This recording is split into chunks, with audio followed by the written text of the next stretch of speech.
Hello everyone, once again welcome back. आज का topic है एसेंशियल ऑफ एडवर्टाइजिंग रिसर्च। तो आज के हम टॉपिक में हम कवर अप करेंगे क्या क्या एसेंशियल होते हैं एडवर्टाइजिंग रिसर्च के। प्रीवियस वीडियो लेक्चर में हमने कवर अप किया था एडवर्टाइजिंग रिसर्च और उसके ऑब्जेक्टिव्स। तो एडवर्टाइजिंग रिसर्च के इस टॉपिक को आगे कंटिन्यू करते हुए आज का टॉपिक कवर अप करेंगे एसेंशियल्स ऑफ एडवर्टाइजिंग रिसर्च। तो यहाँ पे कुछ एसेंशियल्स लिखे हुए हैं, जैसे कि यहाँ पे हम बात कर रहे हैं following are the essential of advertising research that support researchers to complete the research task successfully. ठीक है, यानी कि जो भी एसेंशियल रिक्वायरमेंट्स हैं जो हमारी एडवर्टाइजिंग रिसर्च के लिए क्या है मोस्ट इम्पॉर्टेंट रोल प्ले करती हैं और बहुत ज़्यादा सपोर्टिव मैनर में काम करती हैं। तो वो यहाँ पे हम बात कर रहे हैं, जैसे कि ये रिसर्च इक्विपमेंट, मीडिया रिसर्च और टारगेट ऑडियंस। तो अगर हम एडवर्टाइजिंग रिसर्च की बात करें तो एडवर्टाइजिंग रिसर्च के लिए तीनों ही एलिमेंट अगर हम कहें या तीनों ही पॉइंट क्या है मोस्ट इम्पॉर्टेंट है। ठीक है, और ये क्या है किसी भी एडवर्टाइजिंग रिसर्च के लिए एसेंशियल पार्ट है। तो रिसर्च इक्विपमेंट में हम बात कर रहे हैं, it is the basic requirement of advertising research. It include skill person. ठीक है, जब भी हम कोई रिसर्च करने जा रहे हैं तो रिसर्च क्या है, सिस्टमेटिकली गैदर द इंफॉर्मेशन। ठीक है, gathering, organising, interpreting the information to find out the best solution among the various alternatives that can be a research. Okay, तो उसको हम क्या कर रहे हैं, साइंटिफिकली आप क्या कर रहे हो, स्टडी कर रहे हो, that is research. For research, तो उसके लिए क्या है, एक एक्सपर्ट और स्किल पर्सन की रिक्वायरमेंट है। तो वो पहला पॉइंट यहाँ पे हम डिस्कस कर रहे हैं रिसर्च इक्विपमेंट में। It is the basic requirement of advertising research. It include skill person, okay, computer system with internet and relevant newspapers and magazines and interviewing people। तो ये सारी चीज़ें क्या है, बेसिक रिक्वायरमेंट है किसी एडवर्टाइजिंग रिसर्च की। तो जहाँ हम बात कर रहे हैं किसको, इसको एज अ रिसर्च इक्विपमेंट में। It is the basic requirement of advertising research. It include skilled person, okay, यानी कि researchers with the help of other person they are proceeding their research। okay, computer system जिसकी help से आप अपनी research को proceed कर सकते हो। With internet and relevant newspaper, जहाँ से आप इंफॉर्मेशन गैदर करेंगे। Magazines also a very good source of collection of data. And interviewing people, यानी कि आप प्राइमरी डेटा कलेक्ट करना चाहते हैं, सेकेंडरी डेटा कलेक्ट करना चाहते हैं, तो उससे रिलेटेड सोर्सेज आपके पास अवेलेबल होने चाहिए। जैसे कि प्राइमरी डेटा कलेक्ट करने के लिए आप क्या करेंगे, क्वेश्चनर की हेल्प लेंगे, इंटरव्यू करेंगे कुछ लोगों का।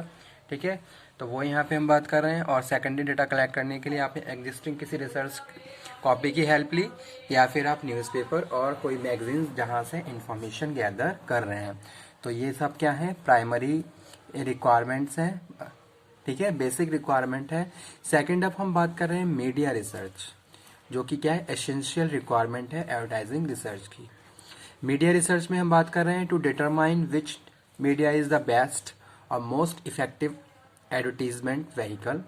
ठीक है, media research is necessary, it helps to reach the potential customers in short period of time at a lower cost.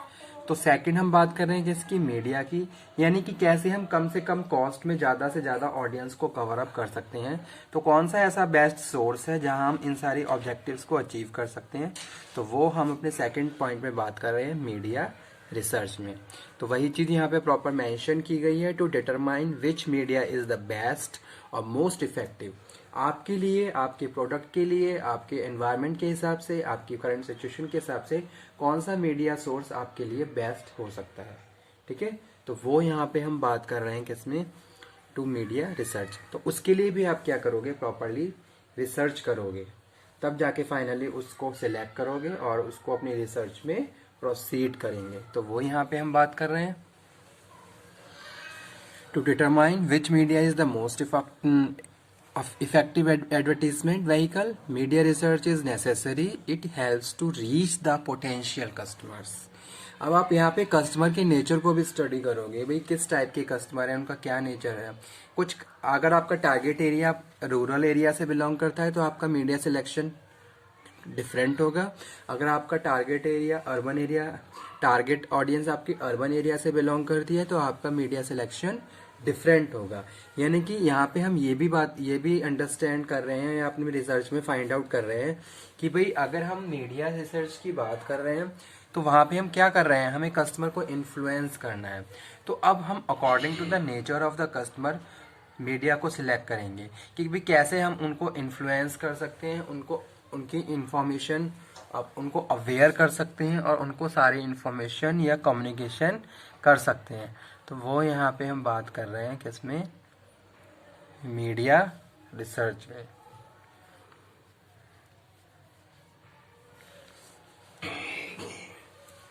To determine the media which is most effective. Next हम बात कर रहे हैं टारगेट ऑडियंस की। For any advertising research, it is the very important to identify target audience and geographical location. तो जब भी आप एडवर्टाइजिंग की बात करेंगे तो यहाँ पे हम टारगेट ऑडियंस को भी प्रॉपर कंसीडर कर रहे हैं कि भाई कौन आपकी टारगेट ऑडियंस है। ठीक है, आपकी प्रोडक्ट क्या है, आपका क्या प्रोडक्ट है, किस टाइप के आपके कस्टमर हैं और उनके कस्टमर का क्या नेचर है। तो यहाँ पे हम सारे पॉइंट कंसीडर कर रहे हैं, क्या उनका एजुकेशन है, क्या उनका ऑक्यूपेशन है, क्या उनकी इनकम लेवल है, ठीक है, अबाउट देयर ज्योग्राफिकल रीजन, ये सारे फैक्टर यहाँ पे कंसीडर कर रहे हैं और वहाँ पे हम प्रॉपर रिसर्च कर रहे हैं कि भाई किस तरीके से हम उनके बिहेवियर को इन्फ्लुएंस कर सकते हैं। तो वो चीज़ यहाँ पे हम बात कर रहे हैं टारगेट ऑडियंस में।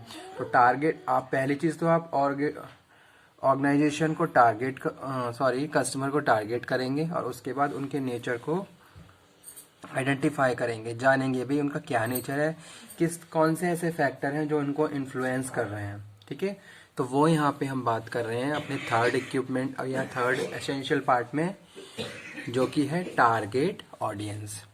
तो स्टूडेंट किसी भी रिसर्च को प्रोसीड करने के लिए कुछ बेसिक रिक्वायरमेंट होती हैं जिनको हमें पूरा करना जरूरी है।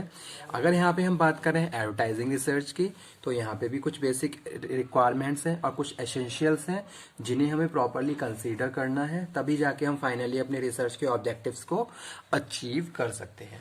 तो वो चीज़ यहाँ हम बात कर रहे हैं एसेंशियल ऑफ एडवर्टाइजिंग रिसर्च।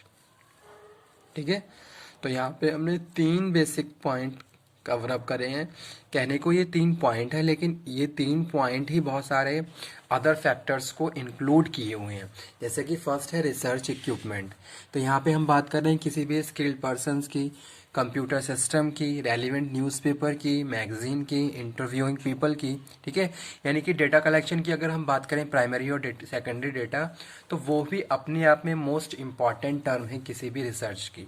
तो वहाँ पे भी हमें बहुत सारे एफर्ट्स यूज़ करने पड़ते हैं, तब जाके फाइनली हम डेटा कलेक्ट कर पाते हैं। तो लिटरेचर रिव्यू की बात करें तो उसके लिए हमें क्या है, डेटा कलेक्ट करना होगा और उसमें भी हमें फिर क्या करना होगा, डेटा को प्रॉपरली ऑर्गेनाइज और रिकॉर्ड करना होगा और उसको प्रॉपरली एनालिसिस करनी होगी। यानी कि हमारे टॉपिक के हिसाब से या फिर हमारे जो भी ऑब्जेक्टिव है, हमारी क्या प्रॉब्लम है, उसके हिसाब से क्या इन्फॉर्मेशन रेलिवेंट है और कौन सी इन्फॉर्मेशन रेलिवेंट नहीं है। तो जो भी रेलिवेंट फैक्ट और फिगर्स हैं आप उनको प्रॉपर रिकॉर्ड करते हुए चलेंगे ताकि फाइनली आप अपने टारगेट या अपने ऑब्जेक्टिव तक पहुंच पाएं। ठीक है, तो वो यहाँ पे हम बात कर रहे हैं मोस्ट इम्पॉर्टेंट फैक्टर्स।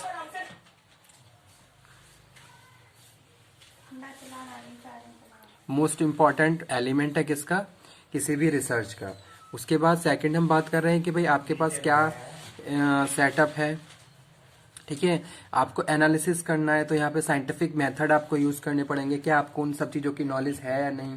ठीक है, तो आज के टाइम में क्या है, बहुत सारे मैथमेटिकल टर्म्स हैं जिनको हम यूज़ करके फाइनली एनालिसिस कर सकते हैं। उनके लिए प्रॉपर आपके पास स्किल्स हैं या नहीं, तो वो चीज़ यहाँ पे हम बात कर रहे हैं।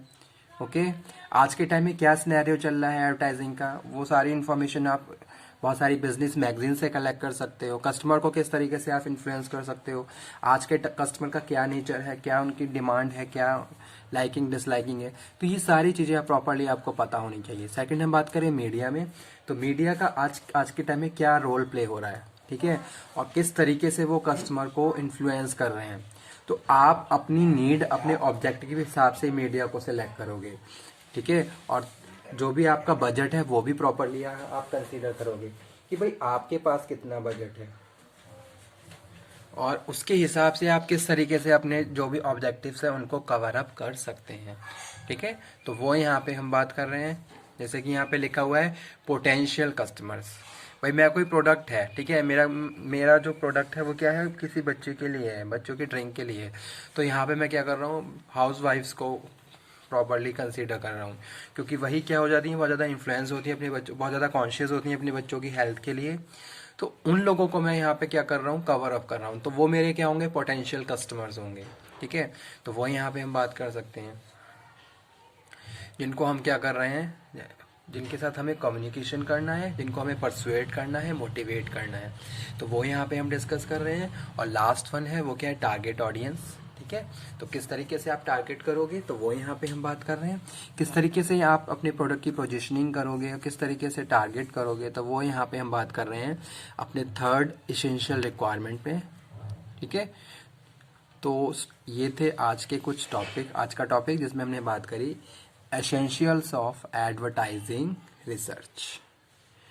तो आज के टॉपिक के लिए इतना ही। नेक्स्ट टॉपिक में, नेक्स्ट लेक्चर में हम नेक्स्ट टॉपिक कवर अप करेंगे।